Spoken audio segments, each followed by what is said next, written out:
नमस्कार. वुमेन्स 24 चॅनलमध्ये सगळ्यांचं स्वागत आहे. टीईटी पेपर फुटी प्रकरणावरून राज्याचे शिक्षण मंत्री दादा भुसे यांच्या राजीनाम्याची मागणी पुन्हा एकदा जोर धरू लागली आहे. वंचित बहुजन आघाडी प्रणित सम्यक विद्यार्थी आंदोलनाने शिक्षण मंत्र्याच्या मालेगाव येथील निवासस्थानी झालेल्या बैठकीत ही मागणी ठामपणे मांडली. यापूर्वी 1 जुलै रोजी सम्यक विद्यार्थी आंदोलनाच्या कार्यकर्त्यांनी दादा भुसे यांच्या निवासस्थानासमोर आंदोलन करत टीईटी पेपर फुटी प्रकरणी नैतिक जबाबदारी स्वीकारून राजीनामा देण्याची मागणी केली होती. यानंतर झालेल्या बैठकीत टीईटी परीक्षेतील कथित गैरप्रकार मुळे हजारो परीक्षार्थ्यांचे नुकसान झाल्याचा मुद्दा उपस्थित करण्यात आला. शिक्षक होण्यासाठी टीईटी परीक्षा उत्तीर्ण होणे बंधनकारक असताना परीक्षा प्रक्रियेत गंभीर त्रुटी झाल्याचा आरोप करत या प्रकरणाची जबाबदारी स्वीकारण्याची मागणी करण्यात आली आहे. यावेळी सम्यक विद्यार्थी आंदोलनाच्या वतीने शिक्षण मंत्र्यांना 12 मागण्याचे निवेदन सादर करण्यात आले. या सर्व मागण्यावर सविस्तर चर्चा झाल्याची माहिती देण्यात आली. दरम्यान येत्या 8 दिवसात मागण्या मान्य न झाल्या शिक्षण मंत्री दादा भुसे यांच्या निवासस्थानासमोर पुन्हा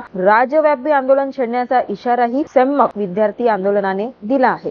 आमच्या प्रामुख्याने 12 मागण्या होत्या. आज आम्ही आपल्याला भेटायला आलो. ह्या 12 मागण्या येत्या 8 दिवसामध्ये आमच्या मान्य होतील अशा पद्धतीची आम्हाला अपेक्षा आहे. आम्ही त्याच्यामध्ये डेडलाईन 8 दिवसांनी दिलेली आहे.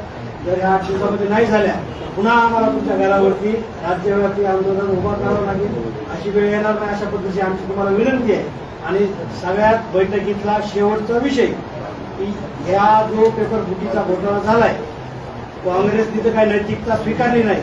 आपण नैतिकता स्वीकारणार आहात की नाही आणि आपण ह्या गोष्टीची नैतिकता स्वीकारून राजीनामा देणार आहात की नाही हा आमचा या बैठकीतला शेवटचा विषय. याच्यावरती आपलं काय मत? 6 लाख आणि येणाऱ्या काळामध्ये पण आणखी जे विद्यार्थी आहेत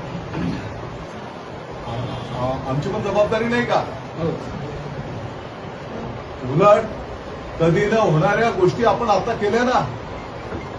कधी न होणारी गोष्ट आहे. पेपर फुटी झाल्यावर कोणी राजीनामा दिला नाही. आपण जर दिला तर हा ऐतिहासिक निर्णय राज्यामध्ये घडेल. दादा ज्या वेळेस द्यायचा राहिला कोणाला न विचारता पण देईल. वर्षा गायकवाड शिक्षण मंत्री होत्या. त्यांनी देखील याच पद्धतीने सगळ्या अख्ख्या मालेगावला माहिती आहे. आपण हा ऐतिहासिक निर्णय राज्यामध्ये घ्यावा. तुमची प्रतिक्रिया काय आहे कमेंट बॉक्समध्ये नक्की कळवा आणि अशाच अपडेटसाठी बघत राहा वुमेन्स 24 चॅनल.